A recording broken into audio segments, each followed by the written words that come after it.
Other interesting business news, you have the cars dying in 2025. Rest in peace, the Camaro. It's safe to say that Ford, the Ford company, did in fact win the pony wars because the Camaro, which has died many times throughout its history in terms of stopping of production, the rumor is not only is it dead, but GM and Mary Barra's brilliance, haha, sarcasm, she's the CEO, they want to make the Camaro a two-door EV SUV, which, again, there's a market for that. But why kill the Camaro? A beautiful name, an American muscle, a pony car. And of course, new Dodge Charger is a straight six or an EV, depending on your preference. Which, if you want a Charger for a loud, bombastic V8, they want to be a man. They want to be you know.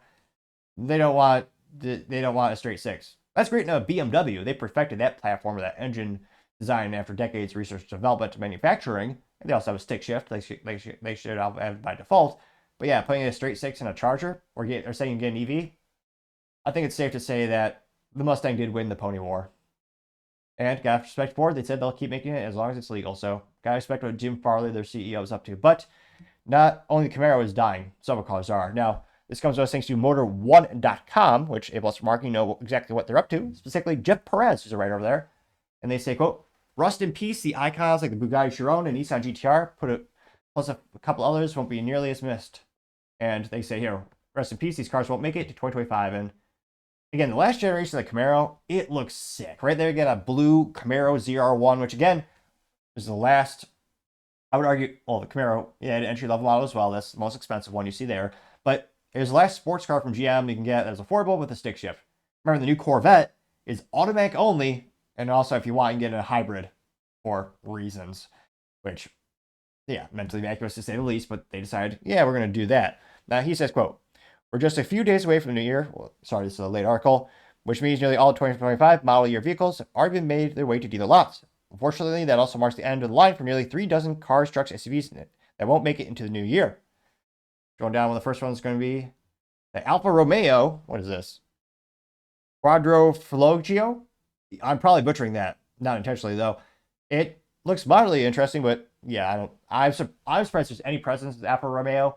It's probably the weakest brand for North America sales in terms of the Stellantis portfolio that includes 17 other brands. I can't frequently see how they could financially or viably keep that brand in North America in the foreseeable future. They say, quote, pour one out for Alfa Romeo's Quadrifoglio performance lineup, at least for now. The company is discontinuing the, who's naming this? Giulia Quadrifoglio with a gas engine of 2024, but the head of North America operations, Larry Dominique, says the Culver badge could return next couple of years as electric or hybrid performance. Which again, that Culver badge is supposed to be their top performance, the cool vehicle. That's why it's pictured on a track there. Ironically, I don't think many of them go to the track, but nevertheless, that's what it's designed and engineered for.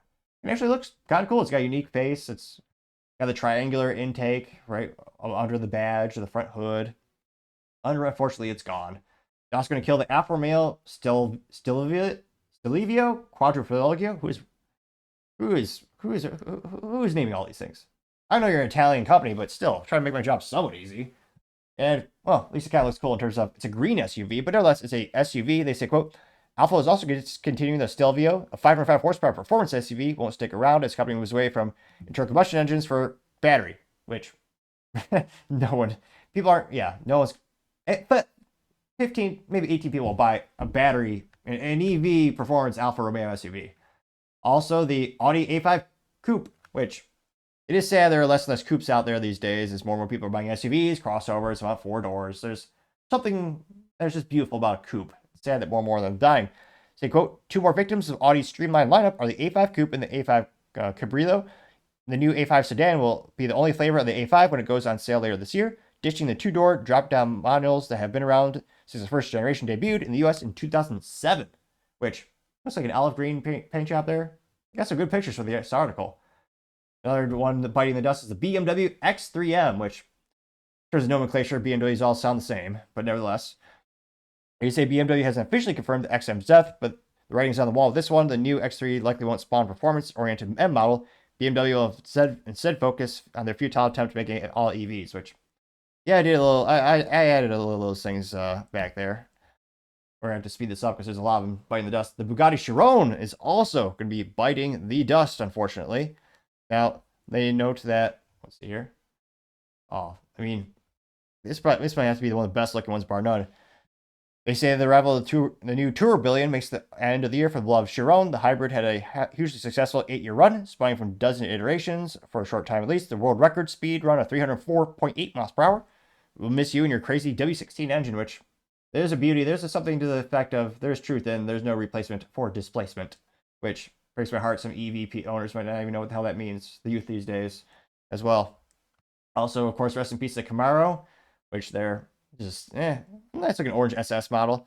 It said this is the last year for the. Last year they killed the 4-cylinder one for 2025. The entire name is going to die, which they probably sold 10 of the 4-cylinder ones. Although I guess it's good to give people the option. A little weird, but yeah, they say manual transmission and the 650 horsepower engine combo is dead.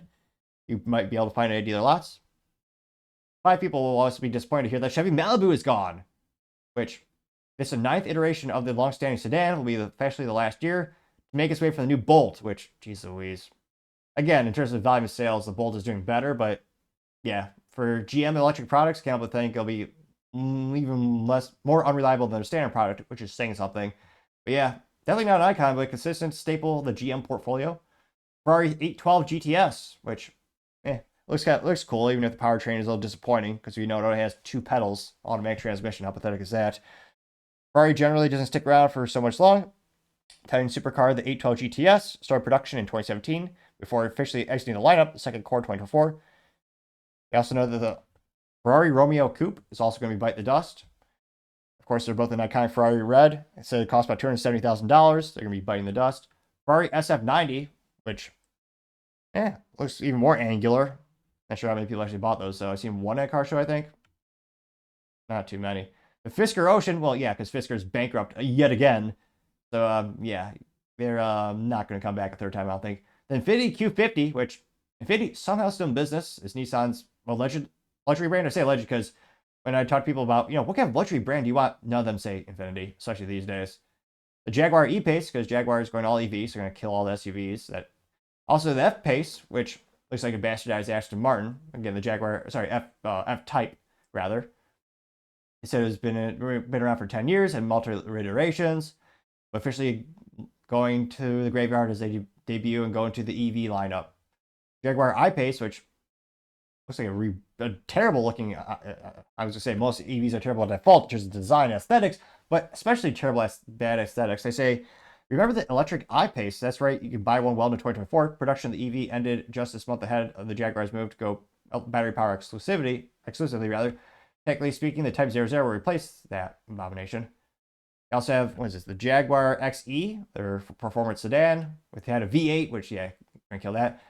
Another Jaguar SUV, the XF, is gone. Jeep's Gladiator manual, bastards. The manual, one of the best things in the world when it comes to driving and fun. Everything's just more fun when you have 3 pedals, I swear. It looks like the Jeep, and you can see it's the Rubicon edition, so it can go off-road until it breaks down, but it can get off-road initially. Now, they know that, don't worry, the Jeep Gladiator name is sticking around for 2025. Unfortunately, you won't be able to get it with the manual. Jeep has discontinued the stick option for the off-road pickup, meaning you'll have to make it an 8-speed automatic. Ew, disgusting. And boring. Lamborghini Huracan. The Lamborghini Huracan is dead. Long live the new Camaro. Lamborghini's beloved sports car had a successful 10-year production run, becoming the brand's best-selling car of all time. Lamborghini achieved a record-breaking figures from help with the Huracan, selling more than 10,000 cars in 2023. The brand's best sales year on record.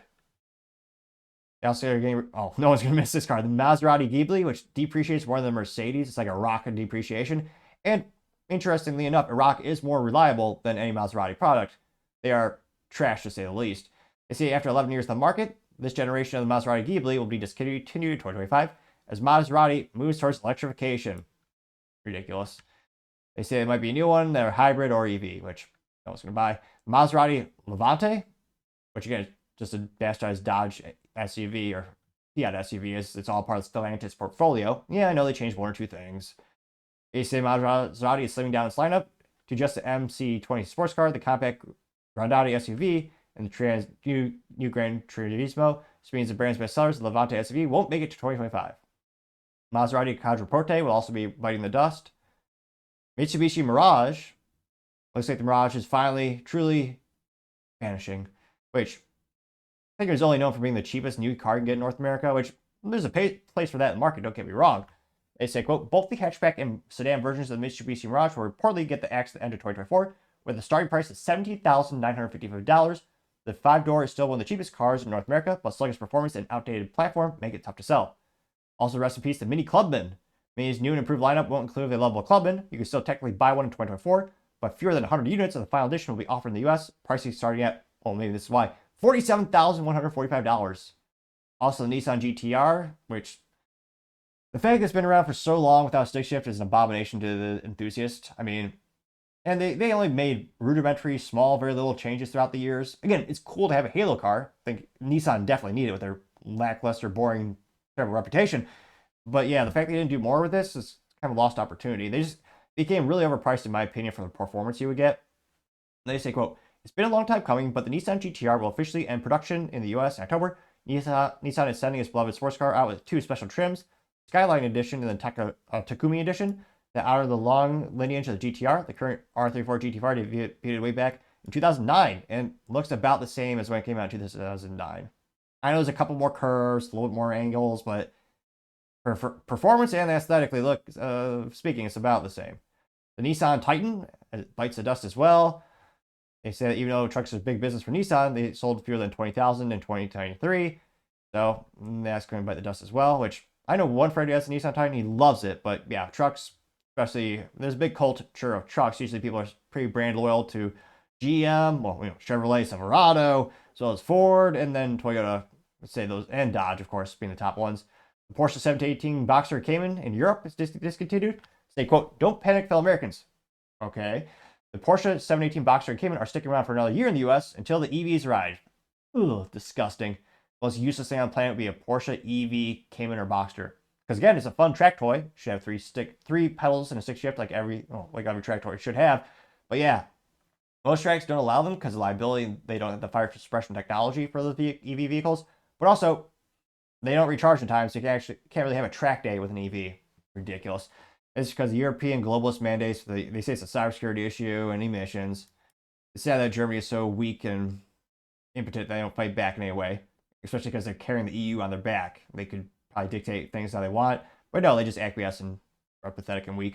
And they say, quote, but in Europe, at least, the two sports car doesn't meet the general safety regulation of the European Union, which includes cybersecurity. That means you won't be able to register any models that don't meet the regulations in July 2024, and Porsche has no plans to offer a new Boxster or Cayman in Europe. On current platform, the new EVs, those should be available in Europe for 18 idiots to buy. I'm kidding, more people will buy it than that, but again, it's an enthusiast vehicle. You're just destroying it. The Ram 1800 Classic is also biting the dust. The Ram 1800 is brand new, but for nearly 5 years, they sell the 1500 Classic, the previous generation, alongside the new improved pickup, but the V8 is dead because they're stupid. I'm not kidding, the new 1500 Dodge pickup, it's the V6. Granted, it's a Hurricane, Hybrid, Banana Falcon, and Fanciest, but if you want a V8, now you're forced to buy the trim level of the 2500 or the 3500, which, again, a lot of truck guys, they want their V8s, they want their torque reliability. So, yeah, we'll see how that does for their overall sales. Also, as a piece, the Ram 1500 TRX, which is their cool off-roading one, got 702 horsepower, almost 100 grand, but that's going to get as well. The Toyota Supra 4-cylinder with, which, I mean, I don't know how many people bought that to begin with. When I go to the track, most Toyota guys do have the V6 with a stick shift, like they should have by default. But yeah, the 4-cylinder is going to be officially dead. Now, they say that good news is that the 6-cylinder Supra will stick around, or at least for a few more years. The bad news is that anyone hoping to get their hands on a 4-cylinder one will have to pursue a used marketplace. Toyota officially killed the 4-cylinder Supra ahead of the 2025 model year, likely due to slow sales, which, again, I believe that because just look at, if you're on a window shop on the Auto Trader or the Craigslist or Cars.com like you're in the 90s, most of them are, V6. There's not a lot of inline 4s. And when you do the track or, go out in the real world, most of them do not have the inline 4. The Toyota Venza is also going to be rest in peace as well. There's a bunch more that are discontinued in Europe. But, yeah, of all the cars, it's sad to see so many, especially good brands and good enthusiast vehicles gone. I think the Porsche is going to be, that kind of hurts the most because, again, if you want to get a Porsche, it used to be the entry-level Porsche Cayman. Porsche brand sports car is about the Cayman, which is start about $72,000, which is still an astronomically high amount of money. I couldn't afford that. But again, if you want to get the Porsche 911, that is like $40,000 more. So there's a big delta in those two different models. And also, yeah, there's different technologies and stuff. But yeah, if you want an entry-level fun track toy from Porsche, that was it. And unfortunately, big government is taking that away. So it's sad to see so many brands go away. I think the Porsche is going to be hurt the company the most in terms of their lost sales. But let me know which of all the ones that we mentioned, which one are you going to miss the most, and what do you think would actually hurt the companies most in terms of, I mean, could they just, well, I don't know if they would be big enough to go out of business in terms of business blunder, but which one do you think will have the greatest negative impact on their parent companies? Let me know in the comments, because as always, be fascinated to hear what you have to say. Thank you everyone for taking the time to tune in today. Again, try to get to 4,000 subscribers by the end of the month, so if you can click that button, I greatly appreciate it. Also, give me a thumbs up, thumbs down, or comment. It's a great way to give me some additional feedback, letting me know how I can make the show better and better. Lastly, don't forget to take time to tell your family, tell your friends, tell your coworkers, heck, tell your enemies, anyone and everyone. Just stay safe, fight the good fight.